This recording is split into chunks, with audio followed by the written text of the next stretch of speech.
Norfolk flag. Just hit the blue one. The rest of your days smooth. Smooth sailing. Well done. You do that, Joe, so good. Take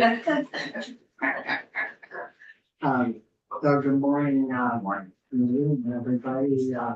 It's Friday, February 23rd, and this is the Senate Agricultural Committee meeting. And we'll introduce ourselves and get started. Brian Collmore, representing the Rutland District. This is Senator Brennan, soon to be getting elected. He's just trying to run. Sorry to interrupt, I left my phone here. We were gonna auction it off. I know. We need money. Irene Renner, Chittenden North, which includes Fairfax. Brian Campbell, Bennington County. And Senator Westman sits here from County along. And I'm Bobby Sharp from Orleans County. So this morning we have S-272 on the agenda, and thought we would read off with is that Grant? Brian? Rand. And I don't, if you have comments you'd like to give us on this, we've spent quite a lot of time on it, and thinking that we would just give the agency give them a little push to do this through a rulemaking or right through the regular process.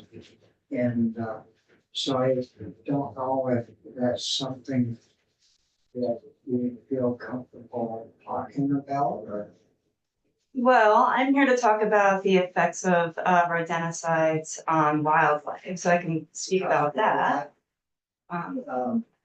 Yeah, that, I think you can give us a scoop on that, but I think we're pretty much all on the same page with the issue that it's not good stuff to have anybody using it, and it should be under some type of control along with other harmful product to, not just wildlife, but to even our pets of all kinds.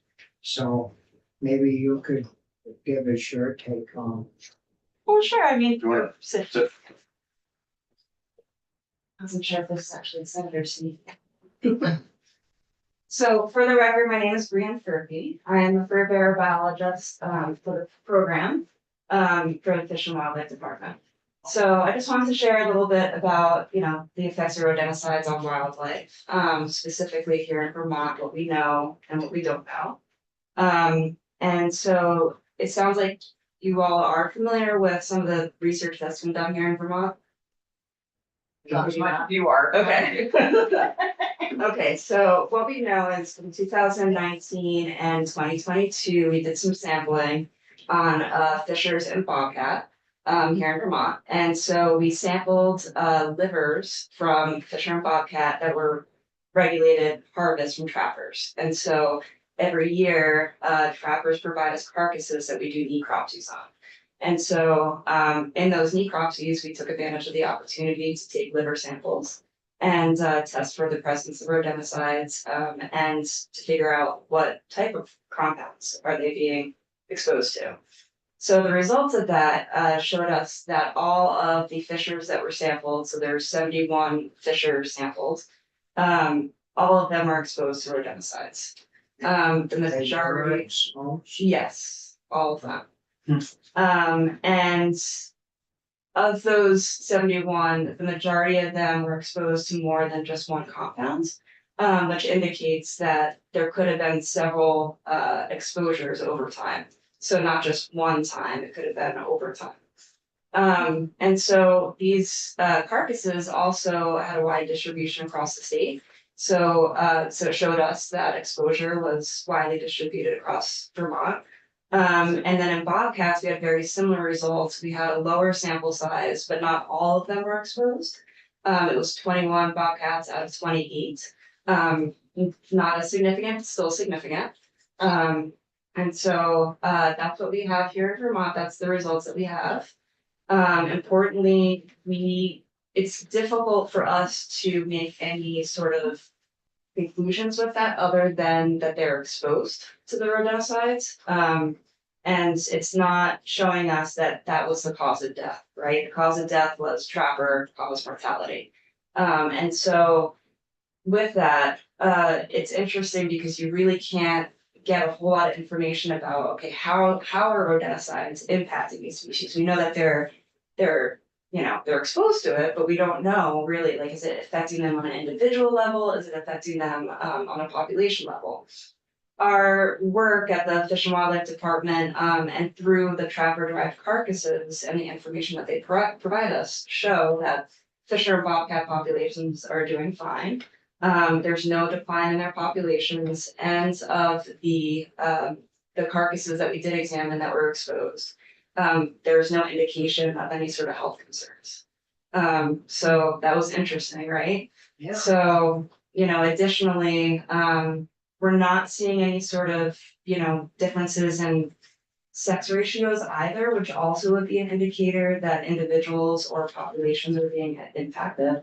So you would have less juveniles in harvest because there's being less juveniles being produced. So we're not seeing those trends at all. That's not to say that it can't happen. We're closely watching it every single year from our harvest data. And if we do see something like that, we'll investigate further. Right now, we have an interest in pursuing this research further. There's other jurisdictions across the Northeast that are also very interested in pursuing this. It's difficult to study. The reason why we don't know whether or not it's impacting them, aside from our trapper information, is that it's complicated to study. You can't have you basically need to have dead animals in order to get these liver samples. You could take blood samples from live animals, but the problem with that is that you have to resample those animals over and over. Fur bearers, especially bobcats and fish, are very difficult to catch, so it's not very practical or easy to do. And blood samples don't give you the same results as liver samples. So they might show, for example, lower exposure levels than a liver sample would, because the liver is where all of that bioaccumulates. So getting blood samples is not entirely realistic. So we need those carcasses in order to get that information. And there is research, approximation, not a lot of it, that shows that rodenticides can have harmful effects to wildlife. And in particular, their immune system. So there's one study in California that demonstrated that the prevalence of mange in a bobcat population impacted that population, caused it to decline, but that all of those individuals had heavy loads of rodenticide exposure.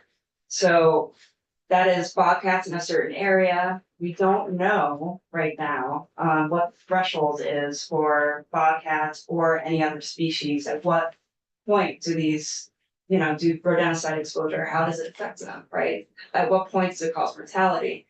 At what point does it cause them to have reproductive issues? We don't know. And again, that's, if you were to study that, it's very difficult, right? Like you would need a lab set in order to do that. And so with wild animals, that's not necessarily a good option. So. Thanks, Mr. Chair. Sorry to interrupt. I was just wondering, in the beginning, did you say you've found it in the animals, but you're just not sure how it's impacting them? Is that? That's right. Yeah. So related to that, I'm wondering if one of the things I don't think we're just maybe even speculating on, if a bird got the dead animal or an animal, ate it, could it then transfer to the bird, that sort of thing? Yes, that's one of the routes of them, Okay. ingesting rodenticide, some of these compounds. And have you, so it sounds like you've seen it, have you looked at birds, or do you know if there's anything, I personally have not looked Okay. at birds, any research out there nationwide? there's a lot of research on it, Okay. that rodenticides do impact birds. It can cause direct mortality, Okay, but I don't know enough about it here in Vermont. Okay. So, and But- just, oh, no, I'm sorry, please. I was just gonna say, because they're birds, right? Yeah. They're different than mammals. Yeah. So the way that they bioaccumulate it might be different than mammals. And so the birds that would likely be eating these larger mammals, we're talking hawks, eagles, that sort of thing. Sure. Yeah. Well, I'm not, Yes. yeah, okay, great, thank you. Well, Owls, yes, thank you, thank you, Yeah. yes, that's helpful, thank you. yeah, I mean, some testimony we received was the birds will get into the rodenticides. Hmm. Take off, maybe die, then a wild animal will pick that bird up to eat. That's right. So then, but we have heard that it gets into bobcats and fishers. Yes. Things like that, so. And it really spreads around. And what we talked about is registering all the main products.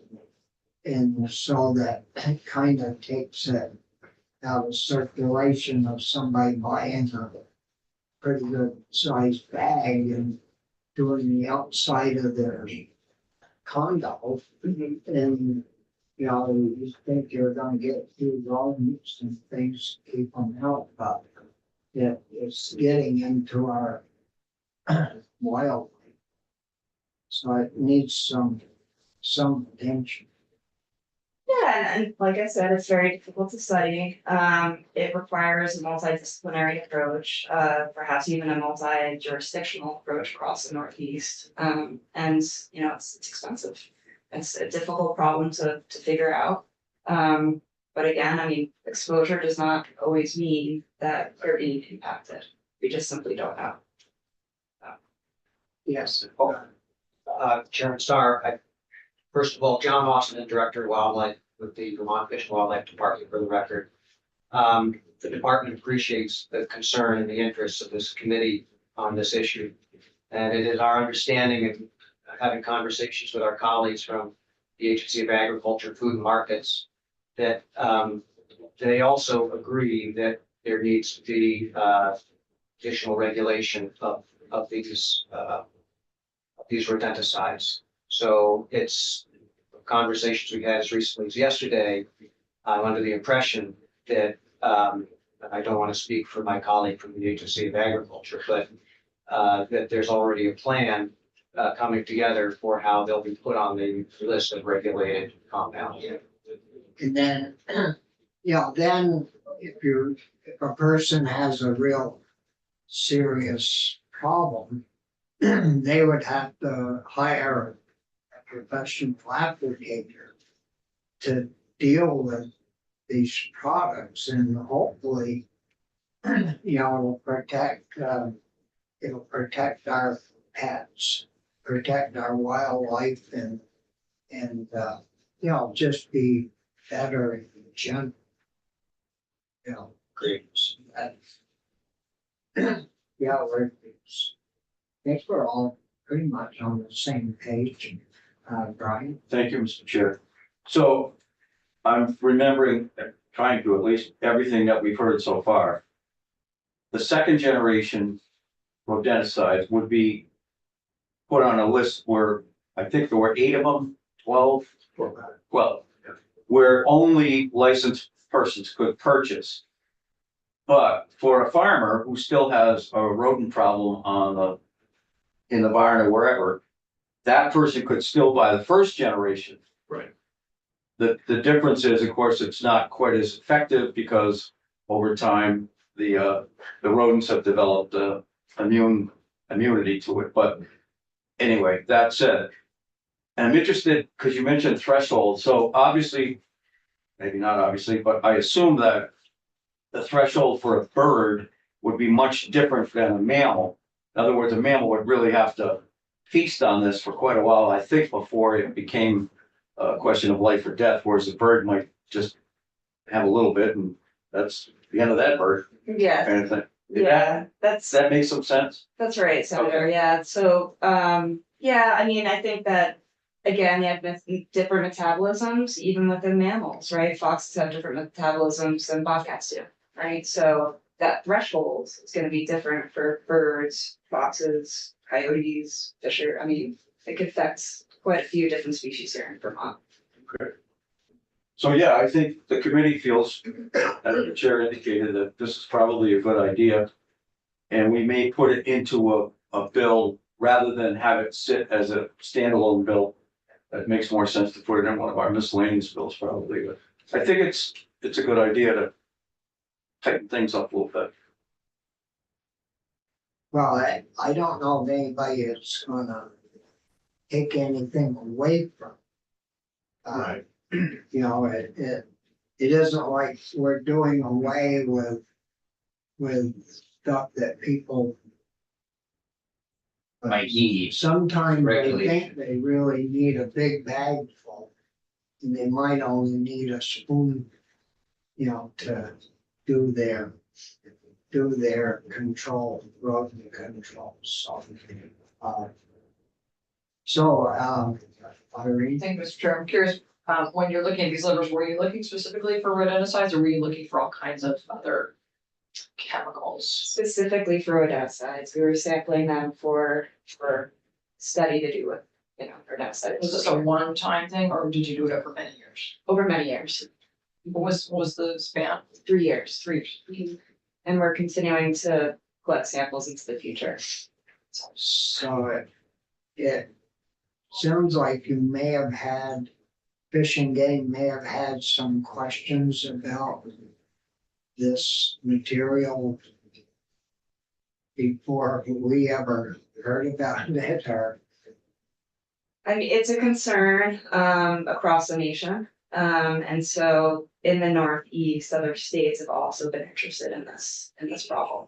Yeah. So this effort was really, it wasn't only Vermont, it was also Maine, it was New Hampshire, it was New York. And then all of us kind of took a look at the data. And Vermont did stand out as having 100% of those fish are being exposed. So some of the highest prevalence. yeah, that's pretty high. The issue with bird exposure has been around for quite some time. There's a lot of research on the effects of rodenticides on birds. Irene? Wasn't aware of that. Thank you.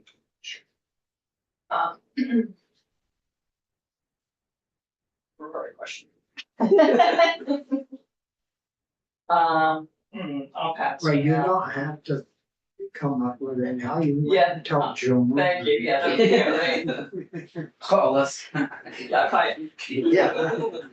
Oh, I remember, thank you. So is there any equity issue with the fact that we're now requiring someone to hire a certified rodent person to deal with, you know, I mean, is there somebody who, well, I guess anybody who couldn't afford to hire a certified pest controller, they could buy it from. Right, I don't wanna Yeah. force people to hire something for hundreds of dollars to come kill the rats in their park. But there are other options that don't. There are other include- products. Yeah, that don't. Yeah, include that's right. certain egg. Right. So I just wanna make sure this is equity preservation. Yeah, I mean, what I personally buy, it's like a trap and it's got probably the stuff inside, but it's like a little cake. Okay, so you're not killing birds with it or anything? No, mouse will go in there and eat a little bit off the little cake that's in there, that's hooked. So they can't just grab it and run.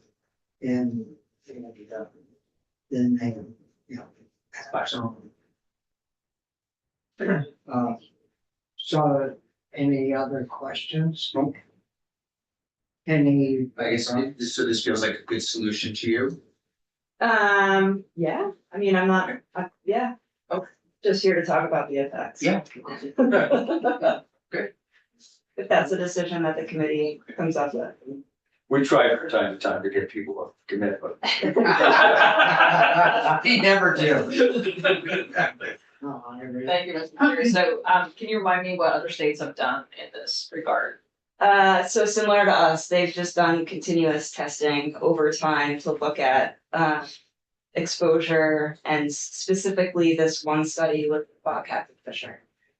Because those carcasses are readily available. Versus something like foxes, regulated harvest, a lot of states don't collect those carcasses. People utilize the fur, but it's not a requirement, from CITES, from international trade laws, to submit their carcasses. So, yeah. It's good testimony, thank you. Awesome. Yeah, very good. Glad you could. Yeah. Yes, I'm happy to be here.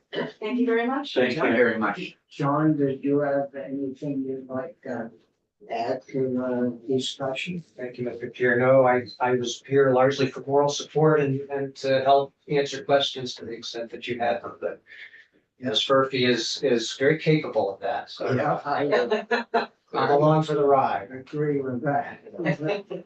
The, But I think the main thing from the agency and the department is just to make clear that we are in agreement with you and the Agency of Agriculture as to how you're planning to address that issue.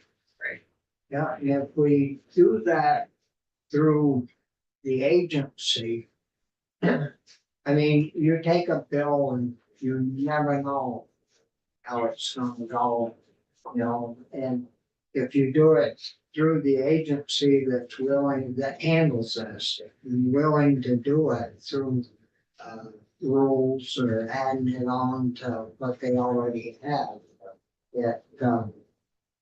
it saves us a lot of time and it keeps you, if we do a bill, it keeps you folks in suspense of whether it's gonna happen. Right. It seems a straightforward approach. Yeah, and so if, you work it out through the agencies and they have the right authority. It's better to do it, I think, the way we're attempting to achieve it'll all end up in the same place, just quicker, maybe, cleaner. And I'm sure Ag will work with you folks, on the language to make sure it's compatible and works well for both. Indeed. Yep. Yeah, well, thank you very much. Thank you for having me. Thank you. So, Thanks again. Thank you. Take care. Enjoy the Good to day. see you both. yeah, Have a good weekend. You too. so I think, sorry, over. Do you have the proposed language or are we waiting for Michael to? Well, Steve Collier gave me some, this morning. Yeah. We want to talk about that. Do you want to answer the questions? You had asked me a couple of questions last time. And I got some information. We can do that first if you'd like, just Yeah. flush it out. Yeah, so Steve went out Vermont AJ, Big Markets. So one of the questions was, we talked about the fact that there were 12 products that are currently still Class D. For the second generation anticoagulants, but they're being classified as Class D, which is controlled sale. And so they were available to folks who didn't have a work certified applicators. Our field inspectors went out and they surveyed 37 stores on the last week. Yeah, I read your report. Yeah, and they found 13 stores had the products on the shelves, but only a total of 55 units across 37 stores. So it's not like a major product that they sell a lot every day. Yeah, it's relatively small. And so that, the takeaway there was, I think your concern was Senator Conmore that it was a major. Economic, yeah. Right, but it seems to be a pretty minor, would have a pretty minor impact. Appreciate that. Basically. 13 and what, how many? So we had 13 stores out of 37 that had the, yeah. Steve submitted documents on this and they're on your webpage. Yeah. And then, the other thing you had asked about was sort of just a, summary of the requirements for the way pesticides are registered, A, B, and C, and how the dealership licensure works, the A, B, and C. So provided that too, just sort of a brief summary of how that works. And just so you know, we have 28 Class A dealers in the state, 125 Class D dealers, and 845 Class C dealers. So if these products are restricted, there'd be 28 dealers who couldn't still distribute the Class A herbicides. Got that. Thank you, Mr. Chair. So Steve, do I understand that, when a new law such as we're proposing goes into effect, retailers would have so many days to remove from the shelf? Where do they go? Are they just gonna throw it in the trash, or they're gonna end up with some animal anyway? How's that get controlled? That's a legitimate concern that we have to make sure. We do this periodically with other products just as a result of, so while there's a couple different avenues. One, we would certainly let everybody know, because we know who the dealers are. We certainly inform them that this product now is going to be Class A product, and that, that requires some additional things. And our field inspectors, one of their main activities actually is conducting what we call marketplace inspections, where they go to all the dealers to make sure they're getting the product. That would be the mechanism to let them know. Do Class A and Class B, are they the same people? Well, possibly. If you're a Class A dealer, you can also sell Class B. So But if you're a Class B, you can't sell Class A. unless you register, right? Well, yeah, the only entity that can distribute Class A pesticides in Vermont is a Class A. And there's 28. 28. Yeah, so yeah, those products would have to be distributed. And and I can't tell you off the top of my head whether some of the stores that are listed here are Class A or Class B. The critical difference is that if you're selling a Class A product, you have to verify that the person buying it is certified. And you have to create a record of selling it to that person who you sold it to, that kind of thing. So we can go inspect. But yeah, so what would happen is we would certainly inform everybody, we would assist in making sure that everything got where it needed to go. There's always the option of taking it to our pesticide waste disposal program.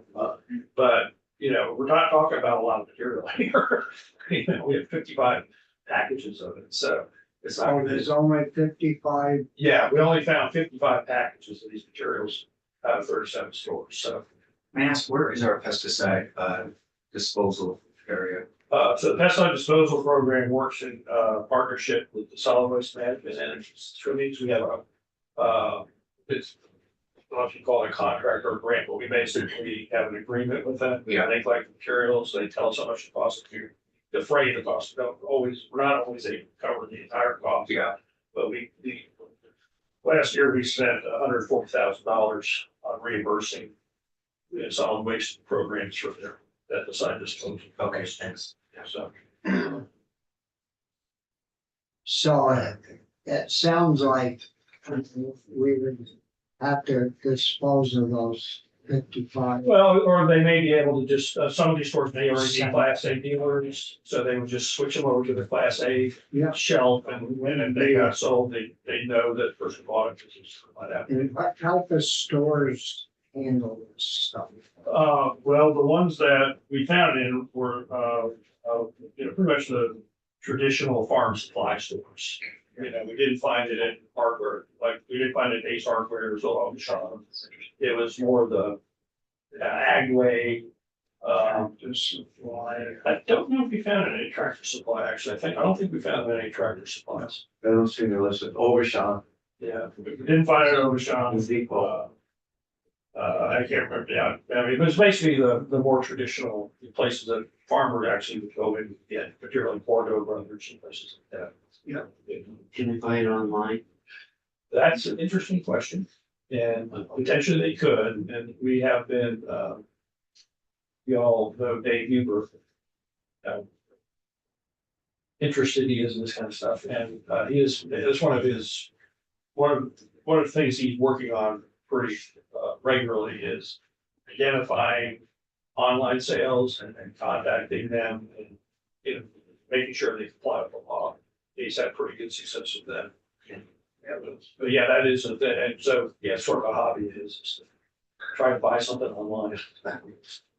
Take action if he is able to do it. I think Mr. Chair. So is there any option for one of the Class B dealers that carries this product to send it back to the manufacturer? Yeah, sure. even? Okay, Yeah, that happens more routinely with our Class C dealers. So we do a marketplace inspection, we may find that they're selling a Class B product. And so what'll happen then is we issue a cease and desist order on the spot. They take it off the shelf, they put it back in the warehouse, they ship it back to wherever they got it. Because what happens is, like Obashan or an Ace Hardware, they get stuff from a regional distribution center, and they just send everybody the same stuff. And so then we have to, you know, remind them, and, you know, we're making progress on it. But yeah, they do send it back all the time. So I'll just note, and I'm looking at your list of Class B now, the smallest, you said there's 55 packages, so Right, there's 8 pounds all the way up to 20 pounds. right. So again, we're not talking about 50 pounds of stuff, it's pretty low. Yeah. It's good news. Yeah, like I said, relatively should have minimal impact. Yeah. And, you know, again, like we've already discussed, the first generation anticoagulants are still available as Class B products, in these size containers. So, and I should also note there, you know, we're talking about the first and second generation anticoagulants. There are 3 other products that are labeled as that are not anticoagulants at all. They have a whole different mode of action. So, you know, they're still an option for folks who don't want to use an anticoagulant. Does anybody use a mousetrap anymore? Oh, yeah. All the time. Yeah, rodent control is. Buy 2 cats. Is a whole discipline, and there's people who spend their whole lives figuring out this way to control it. We have 2 cats, we have all kinds of traps, when they don't work, then we kill them. Class B. Then we move on. Get a shotgun. Yeah. Let force acts. So yeah,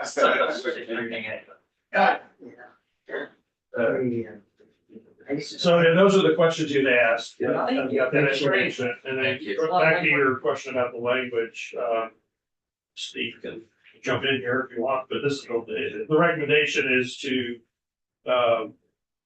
as is currently written in the proposed bill, just identify those second generation anticoagulants, those 4 products. And, you know, in the legislation, require us to register them as restricted use pesticides, which we can do, no problem. It shouldn't be any issue at all, but like I said, we'll notify everybody, so they know what their requirements are. And make sure we don't have any product floating out there on a candidate. Yeah. See, I don't really know. I guess, having experienced how, if you guys need direction on something like that, you already had the authority to do something like. Well, we do, under the existing rule for control of pesticides, we can classify these. I think it's only 2 active ingredients actually, as restricted use products. We could do that. I think the advantage of having a statute is that if somebody challenges us as to why you're doing it, we can say, hey, yeah, that's a statute. Yeah, then that's don't have any argument from anybody. So do we need it to put anything like in miscellaneous ag bill that would strengthen your position on doing this? Do you want me to answer, Senator? Yeah. Good morning, Steve Collier from the Agency of Agriculture. As Steve said, we could do it on our own, but then someone could also undo it we could all undo it on our own too if we wanted to. So if the committee really wants to make these restricted use, the most effective way to do that, and I'm not worried about any preemption from federal statutes, just to the language that's already in S 272, where you define second generation anticoagulants and where you make them restricted use, you could just take those two provisions, tack them on to S 301, which is that housekeeping bill, and that would accomplish what you've been talking about doing. Great. And as Steve said, it would then be clear that that was a legislative decision and not something that can be as easily challenged. Any law can be challenged, but it's a lot more solid, right, more concrete when the legislature is making the decision rather than when the agency is doing it at its discretion. Yeah, and have you had an opportunity to talk with Michael Grady about the language, or I think he drafted S 272. I think he did? I think he did, and it's a language that's in there already. It's in, I can't see the section, but it's in. So it's in S 272 now, it's in section 1, which is the definition section. Where, pretty sure it was Michael who just defined second generation anticoagulant rodenticides. It would be the 29th definition in that section, and then section 2. It's modifying 6 VSCA 19. Sorry. 919G, it's just adding that language, so it's just basically two different, a definition and then a statement making it regulated. So I think you could use the language that's already there, move it into S 301 and you'd be fine. So I don't know which Steve wants to answer, but as how a we roll. practical matter, Class A, are they like behind lock and key kind of things in the store, or do you even know? They're typically not by lock and key, but if you take them to the counter to buy them, then the dealer will say, I need to see your license Oh, before okay. you complete the purchase. May I ask, is it like because of the barcode, what sort of lets people, or is it on there, or? Well, to become a class A dealer, you have to take an exam, a written exam. I see. And so theoretically, anyway, they know Oh. which products. We Yeah. provide a list. I got it. We have a list on our website. We update, Thank you. every month. That says these are the class A products. And so their responsibility is to not sell class A products to anybody that isn't certified. And part of our inspection process is to go to class A dealers on a routine basis and check their records. Periodically we'll find, somebody hasn't done it and then we have to take enforcement action. Yeah. I'm just thinking of, the large chain stores who employ, I don't know, They don't carry class A. they don't. No. Okay. No, they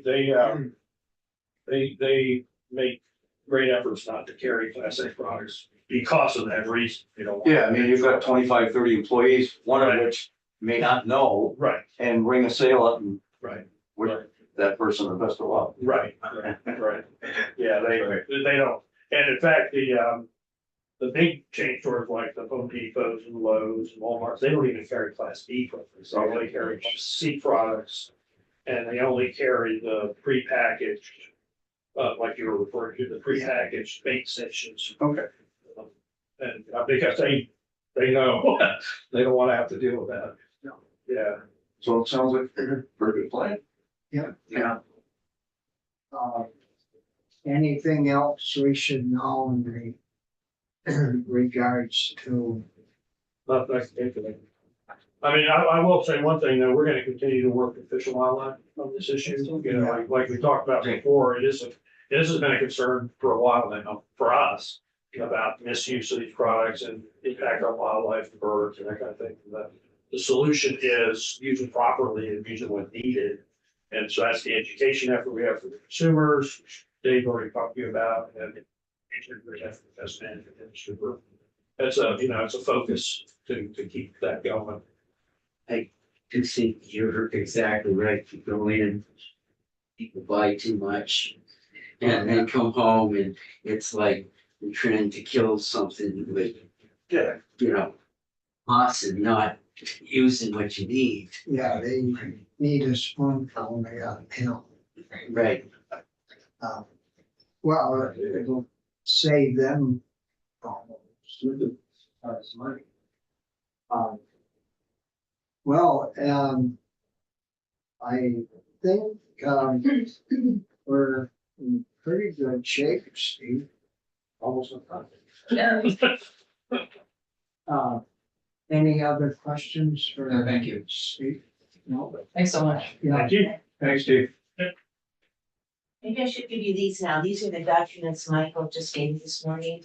And in S 301, Thanks. there is a section on over 10 seconds. Oh, thank you. Oh. it's got it in here. Yeah, it's toward that. That's all. No, there's two different ones. One's. There it is, page 15. And he'll be in at 10:30 to look at that. Great. Rulemaking second, Jennifer, but we don't wanna do rulemaking. Right.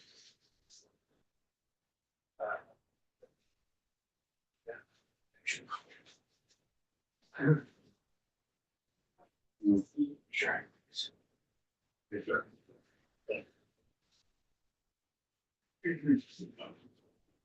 I mean, you guys want to discuss this now? Yeah, page 16 is where they talk about rulemaking.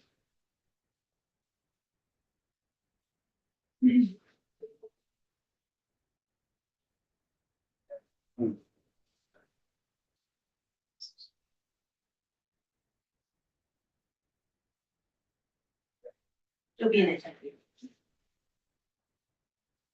We get a copy. I did, Senator, and this is not what we were just discussing, but it's easy enough to move the language right from 272 into this, into S 301, if that's how you want to do it.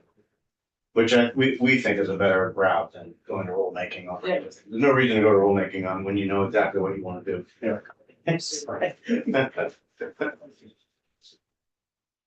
Yeah, and then, I'm sorry, I think one more thing too, just to be aware of, is the federal government is in the process of revising how all these products are regulated anyway. They've issued what they call a rodenticide strategy.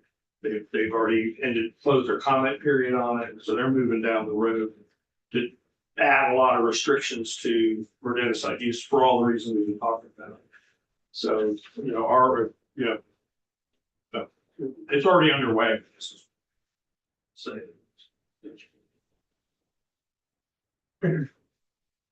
So are there any other changes? As we.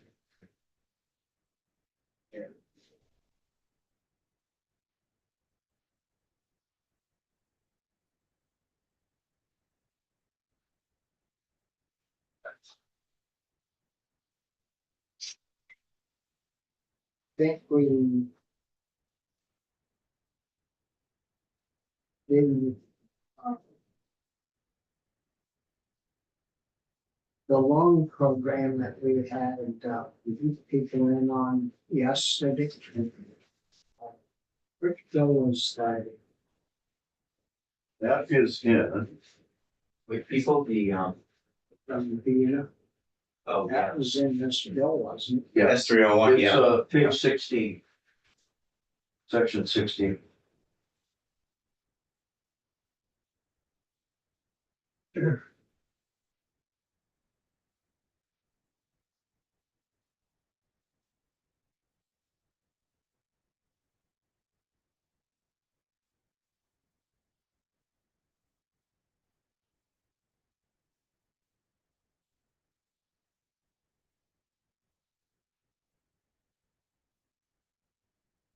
See, on page 17.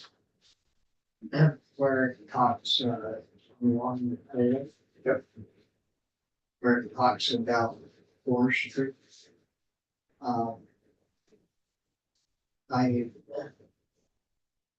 The forest products, people, waters, and they seem to are having a lot of hard times. And where it talks about farming and forestry. It would be good if we could open that up to forest, the industries or forestry. Some type of, like just a word or two there, so that if a logger, say, wanted to get money through VITA, it would open it up to them. To be able to apply and, you know, if they meet the standards, because they recommended that we add forestry, but that, Right. um, So we added, they wanted to add forestry, did they wanna add anything else? So it's just the first purchase piece. Well, What page? Yeah, on that side. 16 and 17. yeah, What I took away from it was that they still have the ability to loan. But they're being restricted as to who they can give the money to because of the way it's written, so they just wanna make the Expand that. universe a little larger. Yeah, So we took the 20% ownership of a farm or a piece of property or whatever. yeah, And then we did add forestry, but I think the chair's right, we probably need to flesh that out a little bit more even. Cause I don't so know you whether wanna that make covers- sure if somebody goes in to help manage the forest a little bit, if they're gonna be able to get it too. yeah, like. Well, we use Sam Lincoln as an example. Sometimes it goes in and, will clear. Yeah. Some junk wood out of the pulp, let's say, so that the hardwoods can grow. Yeah. And they have no place to go but to their local regular bank. And if we could add forestry and into Vita, which like they want to do, it would, you know, it would help them and to the same time as, Are these, remind me, are these loans or grants? Loans. not many grants for those people.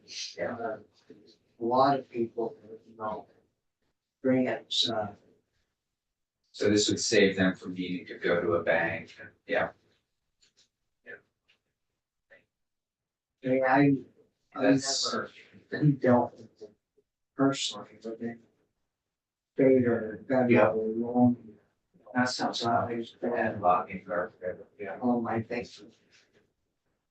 But I mean, it does say further down on 17, they define agricultural facility. And they talk about producing, processing, preparing, packaging, storing, distributing, marketing, or transporting agricultural or forest products. So that might help. Yeah, that's, yeah, with clear, isn't it? Right, so. And let's talk about housing.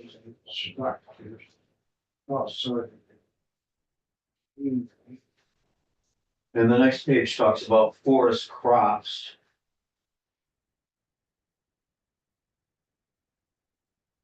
Forest commodity accessories.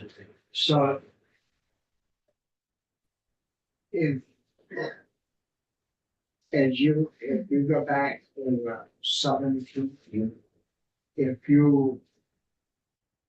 Line 9 through 14. Yeah. That's all one paragraph or section.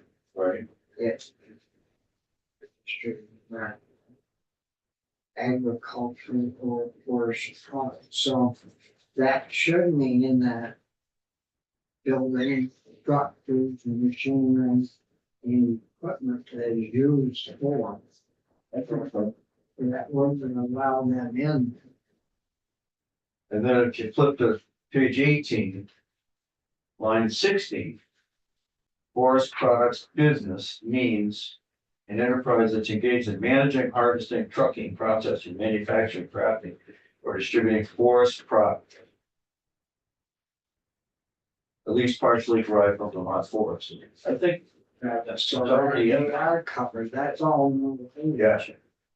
I think they are covered. But we should ask Michael to double check. Good catch. Yeah.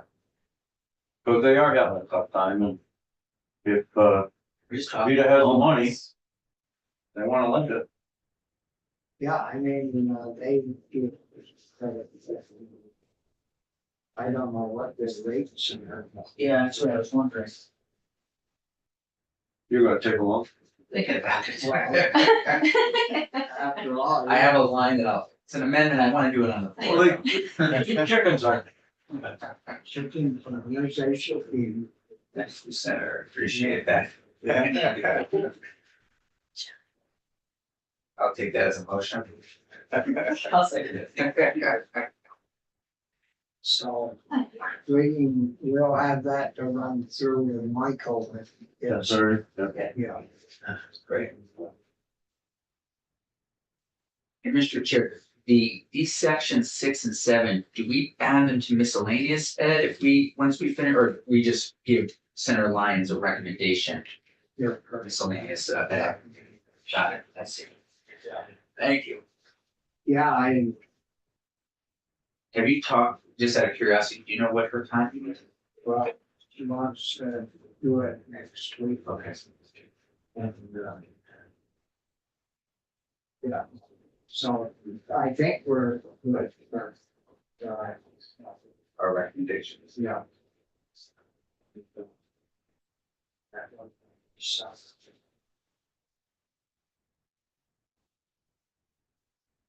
So, you know, other than getting that language fixed on we are one for the ag agency. We're in pretty good shape for the rest. I think so.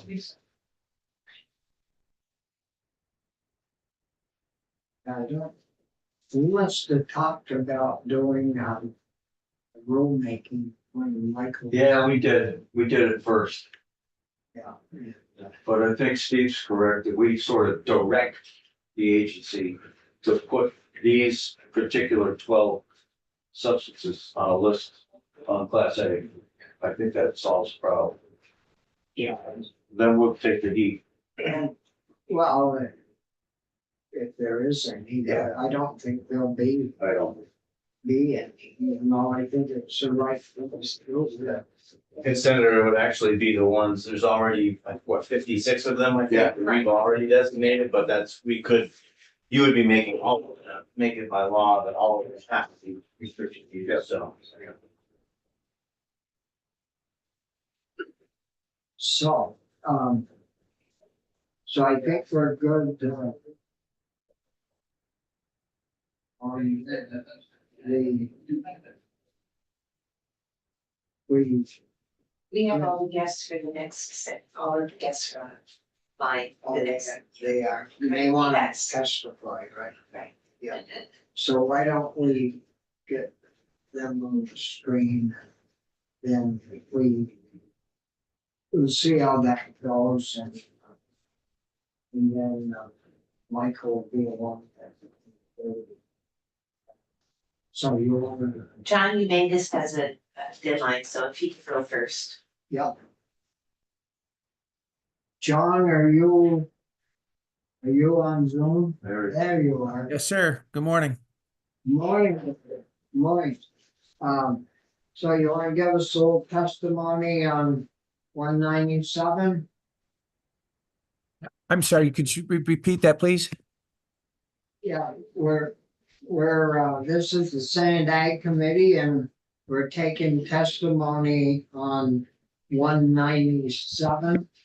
And what, we don't have the bill's in health and welfare, but section 6 and 7 deal with ag issues. So that's what we're taking the testimony on.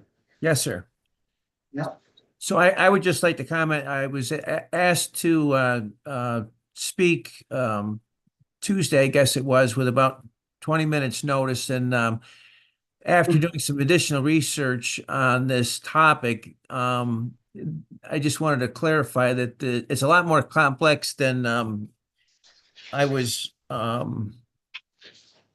aware of when I testified the other day.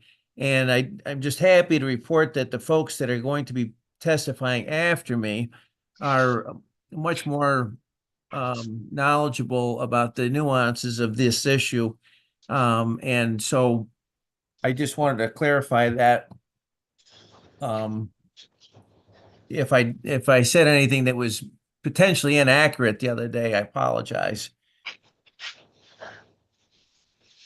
Well, you happened to testify that the one day or the one meeting that I had to miss. Yes, sir.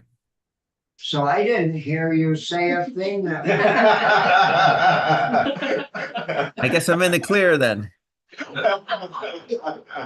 So just to wrap up though, real quickly, I do appreciate the invitation, and I would like to comment that we have in New York a neo-nic law that's going to be taking into effect, and I fully appreciate your intentions to protect the environment and the farmers and the land and so forth. However, from a business standpoint and competitive standpoint, it's just important to keep in mind that everyone else is playing with the rules established by EPA, FDA, USDA, and the scientists there that have vetted these products and so forth. And in order for farmers to be competitive, it's important that they all be playing on the same playing field, if you will. Well, hopefully we'll get a leg up on you guys if you have to use more land to plant your corn on, and maybe the corn doesn't grow quite as high. We'll have nice high corn and a lot of it, so. I hope so. Thanks for being the guinea pig on this. Okay. No, it is a concern to people and the use of these products and we've had some testimony where some farmers have testified that they feel they might have to use twice as much land base to grow the same tonnage as they're using now. And we don't have any extra over here in Vermont. We're pretty small and usually we've already taken the buffers out from the fields, and so we made the best part of the fields smaller. The outside windrow's always been, a double windrow, and so we've already set that aside. So we'll see how it goes. Okay. Well, sounds like you've got a little background from the way you're speaking. So. Yeah, I've been around that outside windrow a few times. Well, thank you, John. Yes, sir. And our next witness is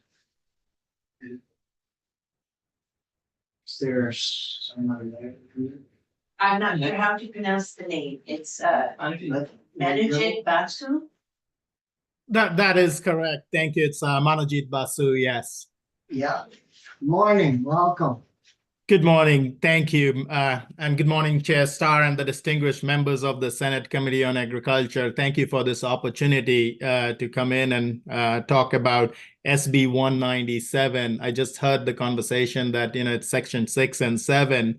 But just to give you a brief background, I'm a PhD in molecular biology with my research focus in the past being on toxicology and allergenicity.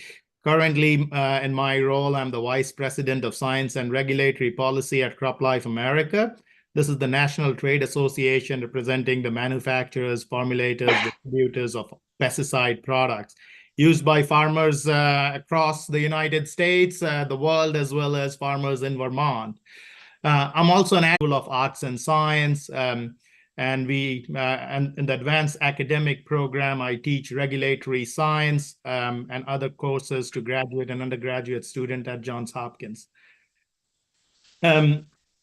Where I would like to begin is respectfully oppose this legislation, as we think it is unnecessary with existing robust federal regulations of pesticide, lack of multi-lab validated test methods to quantify PFAS accurately and consistently in pesticides, and I'll get to why, and the proposed definition being different from EPA's working definition.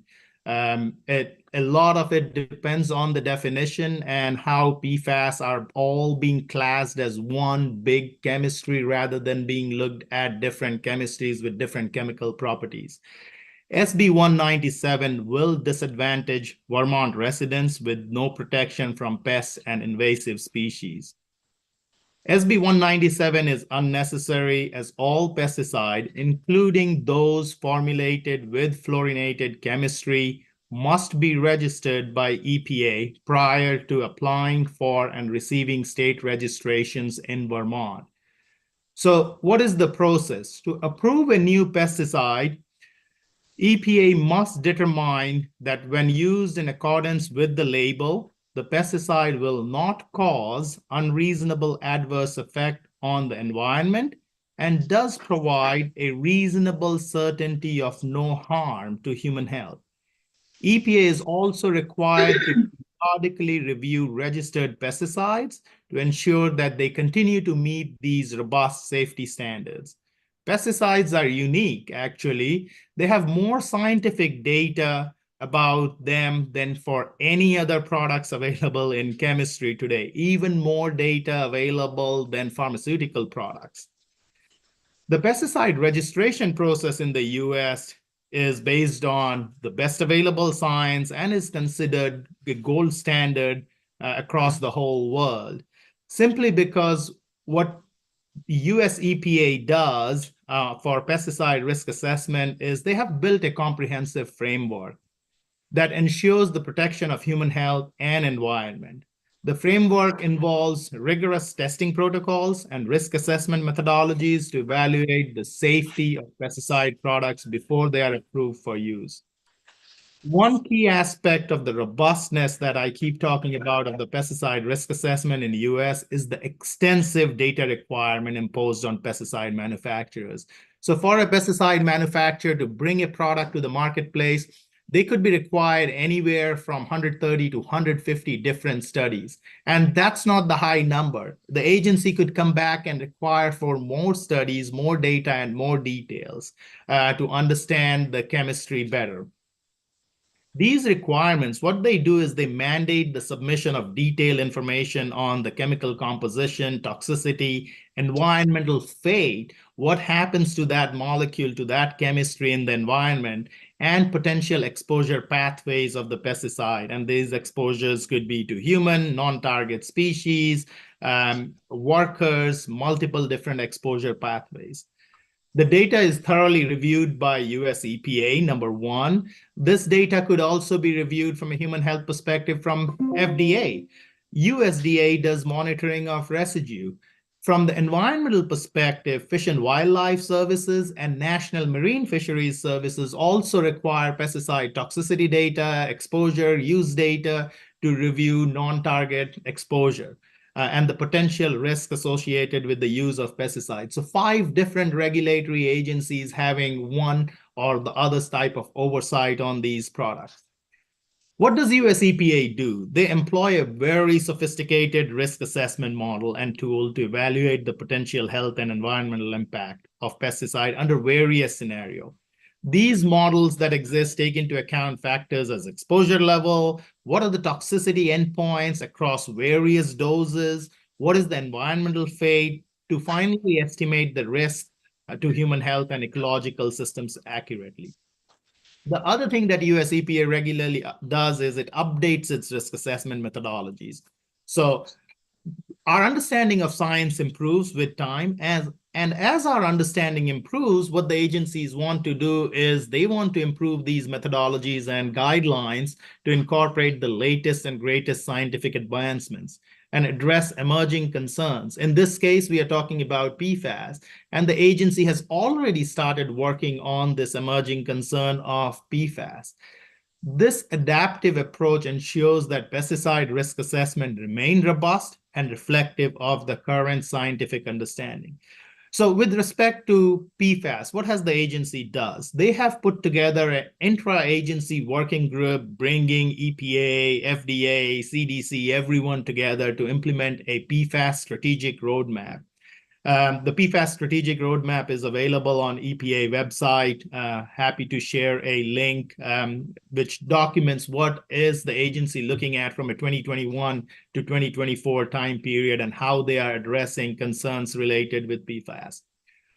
Overall, the combination of stringent data requirement, the advanced risk assessment tool, the adaptive regulatory practices, these are the things that contribute to the robustness of the risk assessment process we have in the United States and why the US risk assessment and US EPA processes are considered gold standard in many countries around the world. Looking specifically into this bill and some of the section where the threshold of 20 parts per trillion has been set for 6 species of PFAS. This is on page 7, line 7, subsection 1114 of PFAS in pesticide of SB 197. This threshold is not supported by any scientific data or studies. There is no reference to how this number has been achieved. And also, as I've mentioned, there are not enough test methods to quantify these 6 PFAS accurately and consistently in pesticide. Now, EPA has developed PFAS test methods as part of their strategic roadmap, and it continues to develop additional methods. There are methods right now for water and oily matrices. 1 to 2 additional methods that they have developed for pesticide matrices. But there are several types of pesticide matrices in the marketplace today. Someone can go and buy a pesticide formulation that can be in liquid, which is water or oil-based. It could be a high or low molecular weight solvent, or it could be solid in granular or powder form. These add to the complexity of the testing, and there are no methods available to test those 6 PFASs listed across the various matrices. The other important thing to note is all the methods that we see today from EPA are only single lab validated test methods. They have been validated in EPA's lab, but they have not been validated in 3-4 different labs, which could then be a certified method anyone can use. So what could happen today, and it does happen at least once, same product tested in a different lab with EPA's method yielded PFAS. When EPA got the exact same samples, using the exact same method, using the exact same machines in their own lab, they were not able to find the samples detected in another lab. So which one is correct? The one in EPA lab, the one in another lab? So without the multi-lab validated study, it's really difficult to say what that number looks like. Finally, I would want to end with that SB 197 will disadvantage Vermont's farmers and residents, as people will lose access to critical tools. Pesticides provide vital protection against harmful, invasive, and non-native species like insect weeds that can devastate agricultural production and threaten the health and well-being of our communities. Now, there's extensive research out there, and we are involved in a lot of this research as well, looking into literature. What are the yield losses that happens without availability of some of these pesticides? In fruits and vegetables, it could be up to 60%. In some of the row crops, it could be 40-50% without the use of pesticide. Again, looking into the sustainability aspect of pesticide, and we have our research that we will be publishing very soon, have demonstrated without the use of pesticide to meet the same productivity level, there would be more land requirement, more energy requirement. So pesticides are really the tool that is required to keep up food production and maintain that food security. And there is a robust risk assessment, again, that is required before the registration of pesticides. So relying on that rigorous testing already done by US EPA would ensure that Vermont farmers and professional applicators and residents have access to pesticides for critical uses. Again, I would like to thank for this opportunity to provide our perspective on SB 197. We urge you to remove the pesticide section and provide an exemption for pesticide as they are already regulated under 3 different federal statutes: the Federal Insecticide, Fungicide, Rodenticide Act, the Federal Food, Drug, and Cosmetic Act, and the Endangered Species Act. Thank you. Happy to take. Well, thank you for your time and your testimony and other questions. We have a question from Senator Collins. Yes, thank you very much. I just want to make sure I'm understanding what you're saying, that these substances, these 6 PFAS substances are already prohibited under federal law. Is that correct? Is that what you're saying? So what I'm saying is those 6 PFASs that are listed here, they are not used in pesticides. So those are not pesticide products. And what I'm saying is there isn't a methodology to detect and quantify these 6 PFASs across different matrices. They just doesn't exist today. Okay, thank you. No, I'm hoping Michael Grady can listen to all of this and sort of help us navigate through it. Yeah, thank you. Yeah, it's a difficult subject. Any other questions? What were the 5 agencies again? If you could just list them. You mentioned EPA, FDA. USDA, National Marine Fisheries Services, NMFS, and Fish and Wildlife Services, FWS. Okay, thank you. Yep. I guess there are no further questions. So thank you for your testimony and your time. Thank you for the opportunity and your time. Thank you. And Karen with us?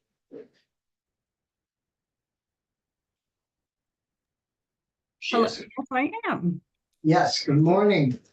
Good morning, Chairman Starr and members of the committee. Thanks very much for this opportunity to share our perspective. So as you see, I'm Karen Reardon, and I'm the Vice President of Public Affairs for the trade association RISE.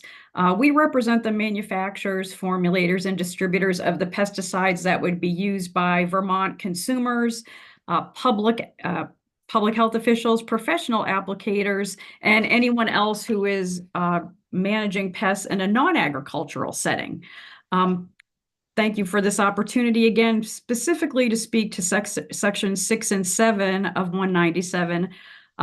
Also, though, I will speak more broadly to some language that is in 197 during my testimony, and I would support what Dr. Basu has shared as our ag colleague there, and will also state that we do oppose S197, and particularly the additional language specific to pesticides that's in section 6 and 7. Again, everything that Dr. Basu said, I would remind here too that we have this robust regulatory framework within US EPA, and maybe I'll add just a little bit more detail that he didn't include as part of his testimony. The studies that are required to register pesticides, as he noted, cover every aspect of the product sale, use, storage, and disposal, any potential effects on human health or the environment. And it can take between 2 to 11 years for those studies to be completed before they're submitted to EPA. And within EPA, it can take between 2 and 4 years for the agency to review that scientific data. I would add too, he emphasized this is an evolving regulatory process under our federal statute. So it does evolve as science evolves. And you see in this particular matter, EPA is devoting very particular resources within its Office of Pesticide Programs to learn more and address questions and to develop test methods as he described. I'll note too, pesticides are very unique in that under our federal statute and even within Vermont, the process is open to public participation, and that is baked in. So in addition to a pesticide registrant, EPA working at the federal level to develop and present data to the agency to support the product's use. We also have processes along the way where EPA publishes publicly the status of its decision-making process, where it is in thinking about the science around a product, and invites the public to respond to those assessments, to how it is considering the pesticide and its uses. So I share that because, again, we object to Section 6 and 7. We are very unique in the marketplace, as this committee well knows, having this very strong federal state regulatory framework in place for these products. And I would just highlight here, and perhaps a reminder, both EPA and Vermont's Agency of Agriculture, Food and Markets have broad authority within existing law and existing statute to take action on pesticides at any time. So we have a very robust, scientifically founded framework in place. And again, the agencies at the federal or state level have broad authority and existing law. So that I'll put that aside. Something I also would like to address here within the broader bill. So again, we do oppose Section 6 and 7 as being unnecessary. We do not believe pesticides need to be subject to any additional regulatory scrutiny or oversight. I would say too, the definition of PFAS in the bill itself is problematic, and you have likely heard from others on this, but I'll provide our position. We have one fully fluorinated carbon. We have total organic fluorine. As Dr. Basu noted, we have some other criteria. This does not focus the state's resources and energies on substances that could be a priority. This is everything, and I'm sure you have heard this. There is not a distinction made with that one fully fluorinated carbon definition. Does not allow for regulatory or active prioritization of substances that may need the state's attention. It is a dilution of what may be necessary within the state of Vermont to address PFAS chemistry broadly. It is not appropriate to address this class of chemistry, which is quite broad, on this basis. There are, within this class of chemistry, substances that are not toxic, and simply having, I'm not a chemist, we'll go back to Dr. Basu, but the simple presence of a carbon fluorine bond is no indicator of toxicity or any other attribute of that chemistry. So we, again, support US EPA's working definition, which in shorthand terms is a 2-carbon definition. We believe that provides for regulatory direction and steps that potentially are actionable to address, again, what is in fact, a very significant issue on many fronts. So with that, I will thank you very much for your time this morning, and I will be happy to answer any questions.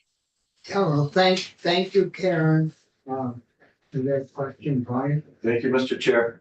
Karen, can you talk about the 20 parts per trillion threshold a little bit? I still don't understand it, I guess. Well, thank you. And I might invite Dr. Basu to come back as a scientist. I will just say, for me, we find that to be arbitrary and have struggled as well to find what the basis for that threshold would be from a exposure or scientific basis. So Mano, maybe I'll ask you to speak to that.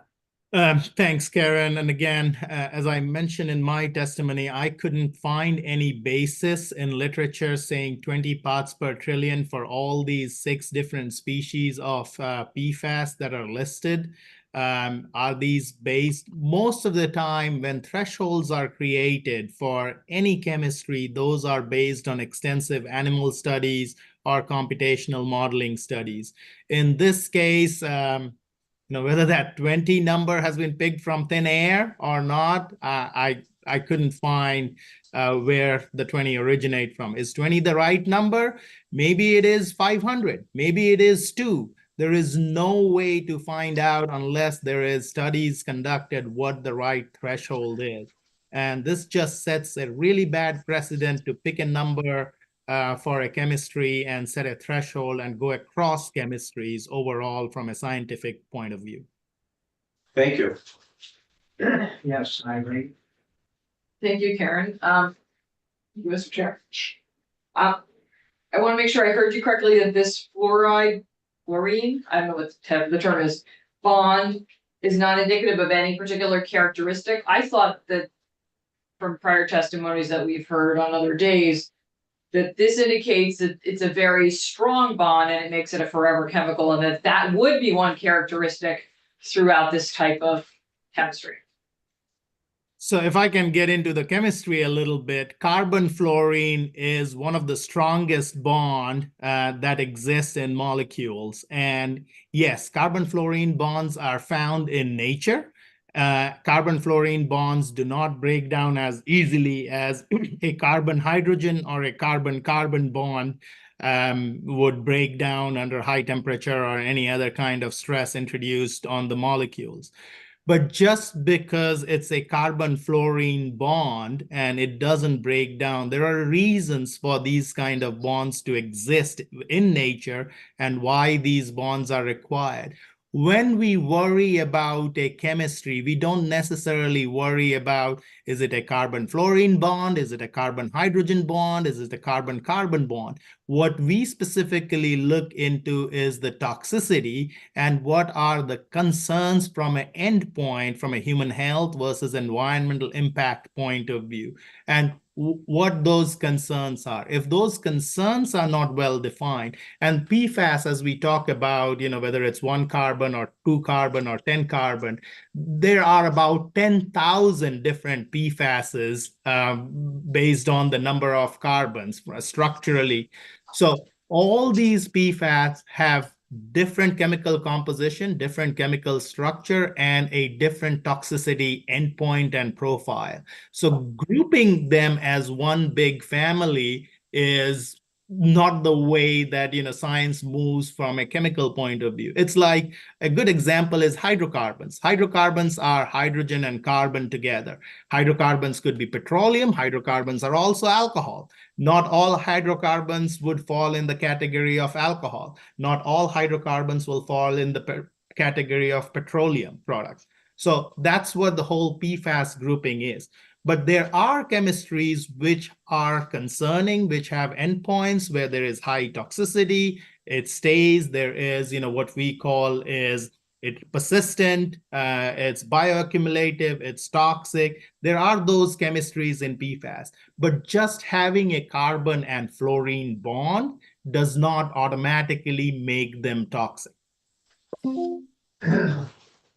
Irene. Thank you, Mr. Chair.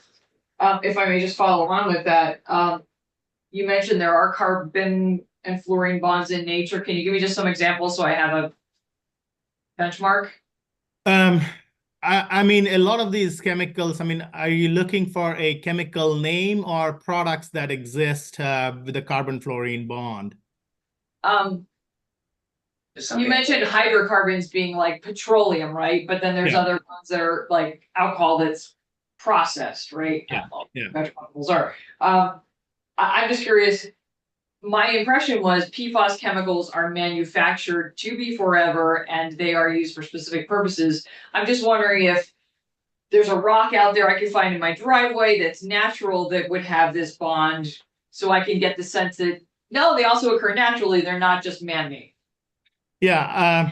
Again, all those natural things that exist, there could be a carbon fluorine bond in any naturally occurring substance. Because one thing is, fluorine is a naturally existing gas, and fluorine is highly, highly reactive. So any place where there is fluorine and anything that is carbon that's out there, there is a high possibility of carbon reacting to that fluorine.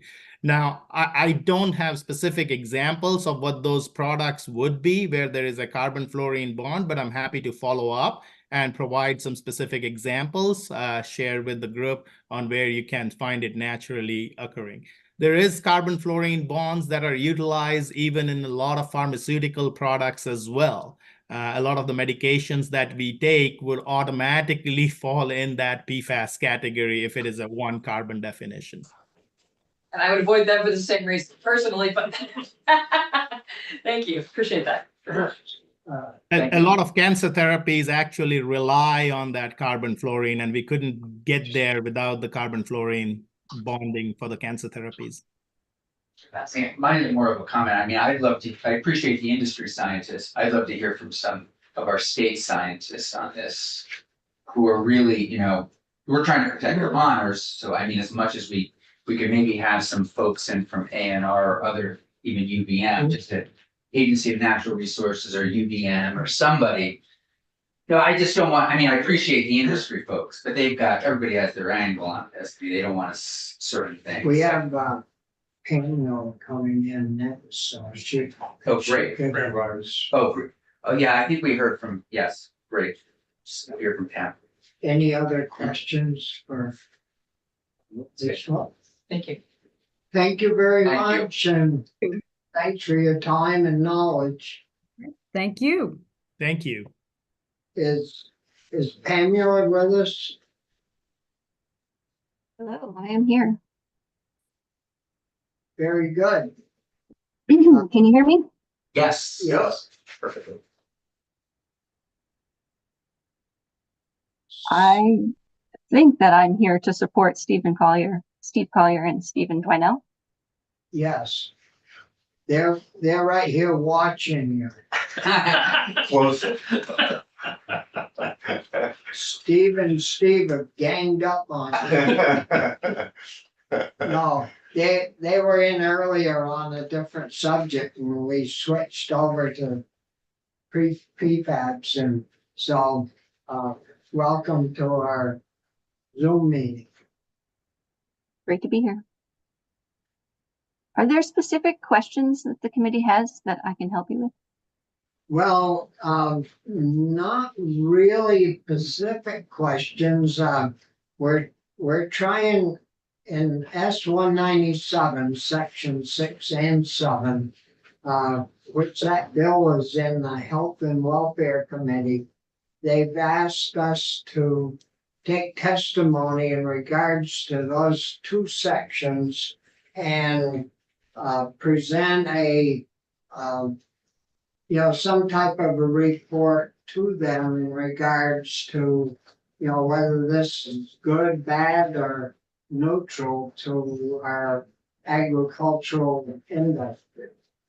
And so we've had a host of witnesses in, from farmers to scientists to agency folks, and to get their opinions of how this would work within our system here in Vermont. I had one question, maybe. Maybe the question would be, were you able to listen to the prior testimony? Yep, I've been here. So if you had any disagreements or if you agree fully with it, that might be the way to kick it off. Oh, I don't know what they I was listening. So the points that I heard that resonated is the list of 6 chemicals in section A1. Those are not allowed in pesticides. They're not allowed as active ingredients, and they're not allowed as inerts. It's a really big deal right now in the pesticide community when contamination of pesticide products is found. EPA has aggressively been following up on the instances that we have.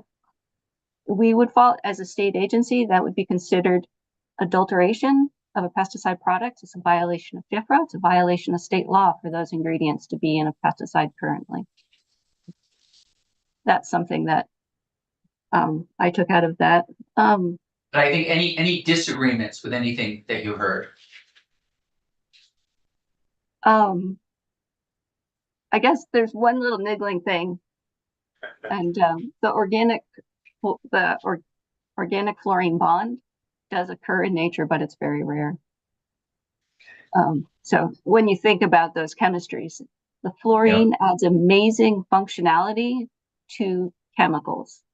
We have different groups. So if you guys are familiar with pyrethroids, they're an insecticide that's commonly used for killing insects, but some of them are like the ones we apply to our clothing. We spray them as mosquito campaigns. So that's a group of 20 chemicals. Okay. And 2 of them are PFAS under this definition. Got it. And when the two that are used, that are PFAS, they're used a lot because they do last longer. They do not last forever. This idea that you classify it as PFAS and then all of a sudden it has the characteristics of what the forever chemical, that's where I think so many scientists have a hard time with this definition. Because if we use the definition put out in this bill to classify pesticides moving forward, we kind of, in the public's perception, erase all of the hard work that goes into classifying pesticides. We just heard industry talk about the 15 years, I don't know how many millions of dollars, 15,000 test animals that go into the registration of one of these chemicals. So we've already gone through the work of making sure that it's passed a risk assessment. To then come back in and say, yep, it's got a fluorine on it, it's not safe anymore. That's where the real rub is with applying that definition to already registered products. So, Looking at Mr. O'Grady, actually, to see if you want to comment on any of that, or. I don't hear. I was watching your face. Okay, all right, fine, thank you. I'm trying to think of what else Rise and CLA said. When we move into the second portion of the bill, not many people are talking about the confidential statement of formula or the affidavit. That affidavit reads that every product that gets registered in Vermont every year from now forward would have to have an affidavit, which could be as simple as a line on a form. But what happens is that line has to pass the legal team of every company that is going to attest to that product registration. And it asks whether the product has ever been stored, transported, or contained in a fluorinated HDPE container. And that's something that might sound easy, but in Maine, those two things, having the formula reported to the state for every product and having that affidavit, that caused manufacturers to not register their products in the state of Maine. There was huge opposition to the state's ability to maintain confidentiality to those confidential statements of formula. So the bit about collecting formulas, currently the agency has the ability to reach out to chemical companies and ask for the formula whenever we want, for whatever reason we want. But the process of requiring it for every single one, that is a large lift for the agency, because that's 12,000 products annually where those documents would have to be stored in a secure fashion. And the attorneys for each one of those companies have to sign off on, we attest that this product has never been stored in a fluorinated container. Thank you. that sounds like it would be quite a chore. Yeah, that's, Brian? yeah, thank you. So Pam, I don't want to put words in your mouth, but I'm getting the impression that you have concerns over both of all of section 7. I'm all for, I'm a bureaucrat, so I'm all about regulating. Throw me the regulations. But when you sit back and are we making anything better with all of that's hundreds of phone calls, hundreds of emails that the agency will be processing in response to manufacturers trying to figure out how to comply. Have we improved anything? And I don't think we have, because FIFRA already doesn't allow all of the PFAS that we have already recognized as a society as bad. Right.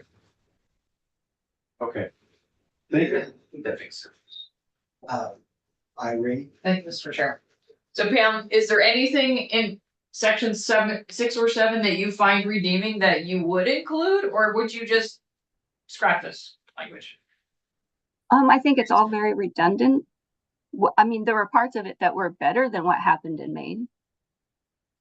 So, the fact that the affidavit and the CSF are confidential, that was a big stumbling block in Maine, because those answers, industry wanted to keep the answers to their affidavit private. And so this that language is good. That was the part that I liked the most.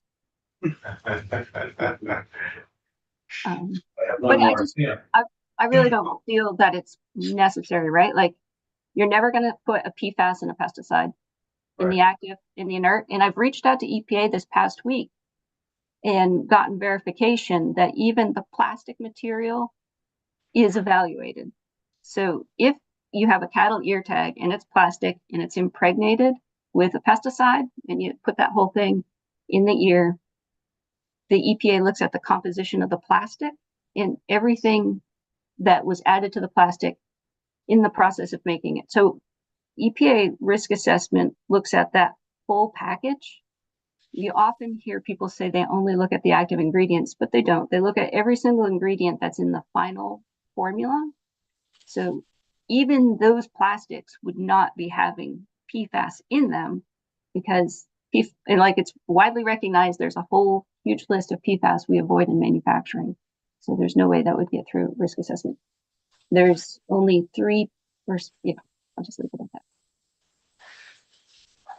So I have one more question, Pam. I asked the previous 2 witnesses how we came up with 20 parts per trillion. And those answers to me were pretty clear. But I'm offering you sort of that same question, I guess. Where does that come from and does it make any sense? I don't know where it comes from. When I look at it, I look at it as very, very low and at the limit of detection for analytical equipment in some media. So there are many complex products where you can't even test down that low. Does that make sense? Like the instrumentation is not sensitive enough to get down to a 20 part per trillion level. So when I look at it, and I don't have no idea how it got pulled from it. If you wanted to say 0 PFAS, you could say 20 part per trillion, and they're synonymous. And does the bill say 200 or 20? 20. Okay. Okay. We have any other question? Thank you. Thank you, Pam. Appreciate your time. Great to be here. Thanks. Looks like it snowed overnight where you are. That's a It beautiful. is snowing, actually. Thank you. Okay, we have the agency on next, Steve. Sure. Do you want to talk about PFAS now with Mike or? Well, I think we've got to get that other issue. The rodenticide, That's 301. Yeah, So you want me to explain to Mike where I think we are, where the committee talks about? well, we'll have Mike sit in the chair. He looks like he needs a comfortable chair. These are comfort. Thanks for coming. Appreciate it.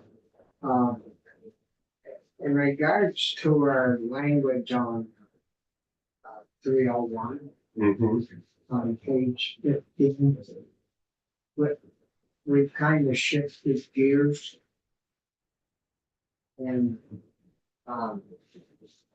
instead of doing rulemaking, what we want to do is just give the agency a little prod in going ahead and regulating the Class A, these Class A rodenticides.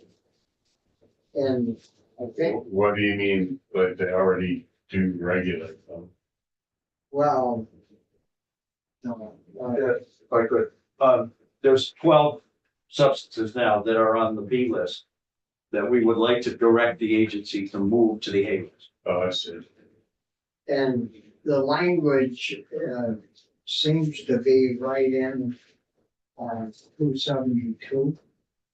And that we could put in here in place of section 15. And You just register them all as restricted use pesticides. and they're So then the agency wouldn't have to go through the rulemaking because they already have authority to regulate these things. Okay. But it would move them all into some flat. Could I ask the agency a question? Sure. Do you guys prefer restricted use or class A at this point? Restricted use. Hmm? I would say restricted. Okay, That's all right, yeah. all right. So I think the language in 272, Mike, that you had already defining second generation anticoagulant and the making them restricted use is perfect as is. Okay. All right. And then I think, and this is just to clarify in my mind, when we had the loan group in, the understanding was that they were looking to widen the universe of people that they could loan money to. And, they wanted to add and forestry on page 17, line 4. And I guess for my purposes, I just want to make sure that that's a wide enough net to take in loggers and all kinds of folks that are working in the forest. Okay. But I think we've covered it further down, Michael. But I will say that Vita, that's how they bring in. They just use farming and forestry. Yeah. And that's how they bring in the eligibility for those industries. I mean, there are specific mentions on the next page. Yeah. Line 16, forest product businesses mean, and there's a listing of. Does that include enough? You could replace forestry techniques. Well, remember, this is about innovative farming techniques and forestry. You could say forest management techniques, because that includes harvesting, whereas depends on what forestry talk to, whether forestry includes harvesting. See, we want to make sure that that part is in the harvesting. Well, it is on line 17 on page 18. Yeah. Forest products business means managing, harvesting, trucking, processing, manufacturing, crafting, distributing forest products. As long as they're at least partially derived from Vermont forest. So I think that covers it. I just wanted to make sure it did. Yeah, and Vita also will have discretion to interpret the terms. Yeah. As well. Yeah. And if you let Cassie and Vita know that they include harvesting. Perfect. Irene? Michael, we received the document yesterday, which I don't have because I have so little storage space in this room, which we won't go into. Added language, and I don't know if it's all reflected in this copy we received today, which is draft 1.2. From Cassie at Vita? Yes. Yes, it is. It all is, okay, and then I subsequently sent you a message yesterday afternoon on behalf of this committee because we wanted to add a section. You're right, I did not include. And that also, so my concern is that's not in here, but if everything else of theirs is, that's a good step. So that addition was at 374, what is it, H? See, it's under loans. Under 374H, right, it was an added first sentence, and I emailed the committee just to that effect, a copy of it. I apologize for That's that. fine, I just want to make sure that you got it. That's been busy. Say the least. Thank you. So that covers our discussion then, yes. Right, yeah, right. Making sure that, anything that's being loaned out is going to help expand the agricultural economy of the state. Thank you.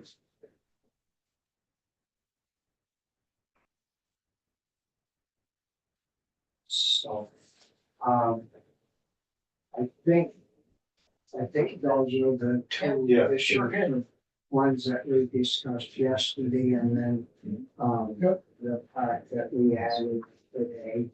Okay. That change in, on 17. Yeah. So I think if you gotta you understand what we're trying to do? Yeah, I've got what you want for the restricted use pesticides for the second gen anticoagulants. I've made the Vita changes that I had already made them, but I don't think I had actually distributed the document to you that Cassie gave you yesterday. Yeah. And I will make the change that Senator Renner she requested it yesterday. Yeah. And then on page 17, I'm gonna tweak that term forestry to forest management or something else that included harvesting. And I think that is it for what you asked on 301. Yeah. Yeah, I think the rest of it we've been through a couple of 3 times, and I think we're Okay. Then, the next week, we're gonna wanna vote this maybe, Thursday or something. Thursday. We'll, try to arrange some time for you to, and get back in. We did already. He's coming in Thursday. Oh, already got you on the, Yeah, I think Linda and I are realizing we have to schedule ahead a little bit. Because, He's here on Tuesday too. He's here on Tuesday and Thursday. oh, hey, that's gonna be a record. Have to have breakfast for So yesterday, you asked for some alternatives for S-197. And after the discussion that I just heard, I don't know if it's, I don't know if either of the alternatives is really what you want. The first would have been just a general ban on PFAS in any pesticide. It would have removed the submission of the formula at registration, and it would have removed all of those other provisions about the fluorinated container, et cetera. But it seems like from the testimony you received this morning, I'm sorry, I'm blanking on her first name. I think it was Pam. Pam. Pam Dwyer, yep. She says that they're not gonna be in them.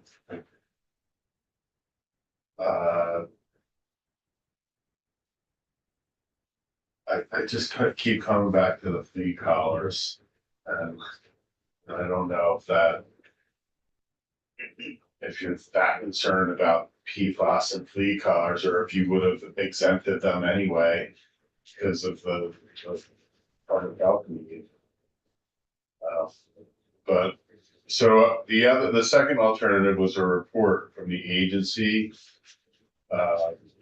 to submit to you basically recommendations on whether the state should enact legislation to adopt rule or take other efforts to prohibit the sale, use, or distribution of pesticides that contain PFAS as an ingredient or may contain PFAS due to leaching from a container.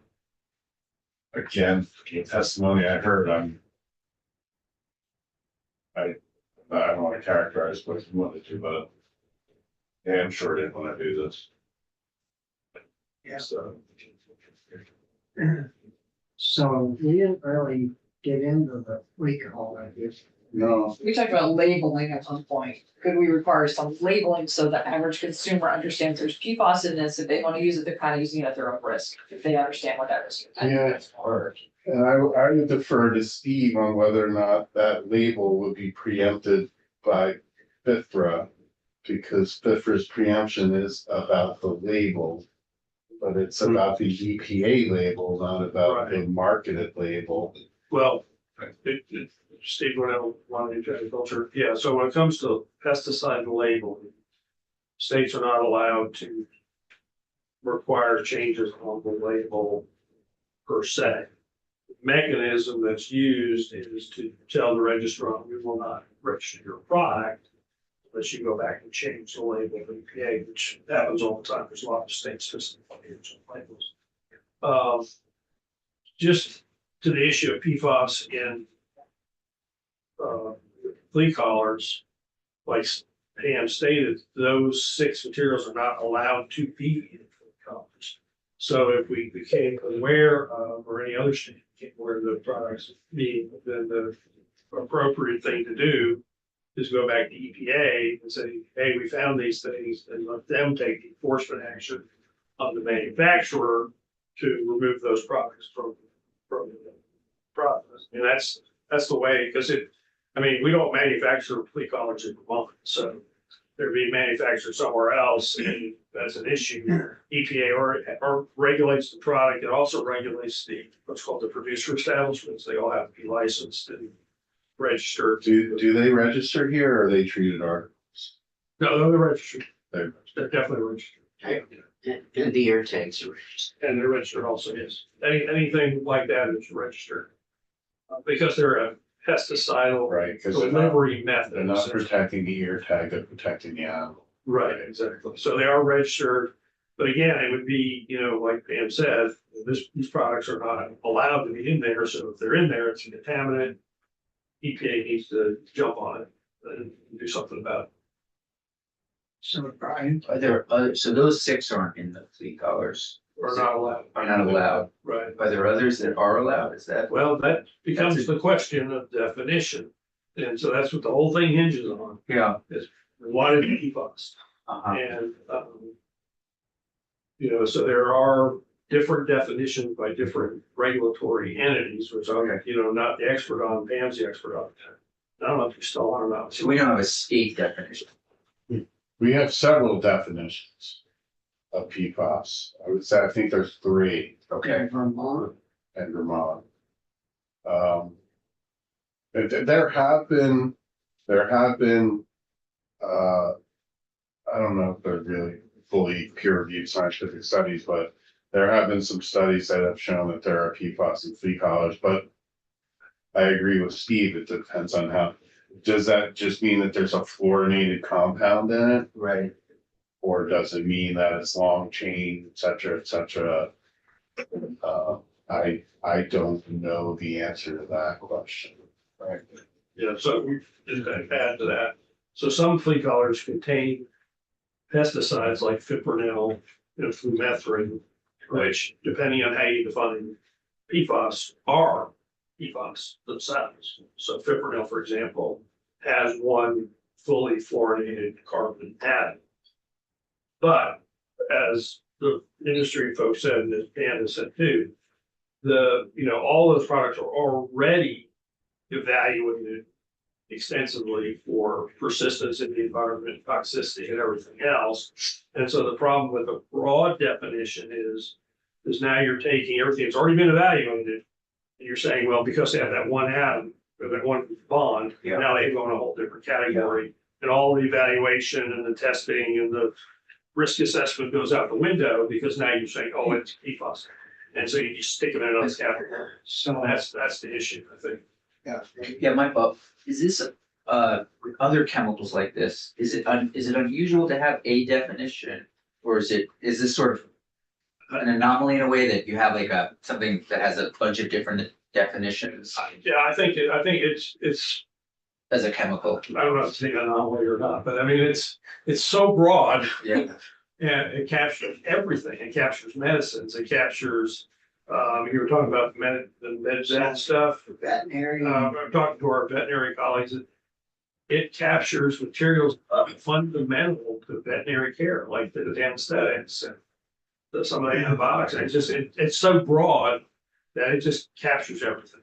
And Yeah, I'm just thinking of like what's the name of another chemical, like something, what did Rachel Carson write about? DDTs. Yeah, and was that a hard thing to define, do you know? Or Well, and so pesticides are characterized by their class. yeah, So, for example, DDT is what's called an organochlorine insecticide.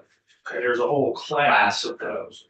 The pyrethroids are a class of insecticides, a very broad class, including a couple that have the carbon fluorine bond. A lot of them don't, some of them do. You can go on and on. I mean, there's I don't know how many different classes of. But there are different classes of PFAS also. Well, that's the question. Yeah. So there are those 6 Yeah. that are, everybody agrees they're bad actors. We Yeah. don't want them. But then there's it depends on how you define it. It keeps getting bigger and bigger and bigger. That's interesting. And the problem is if it gets too big, then you're bringing in things that are already evaluated right. for toxicity, persistence, et cetera, et So cetera, et cetera.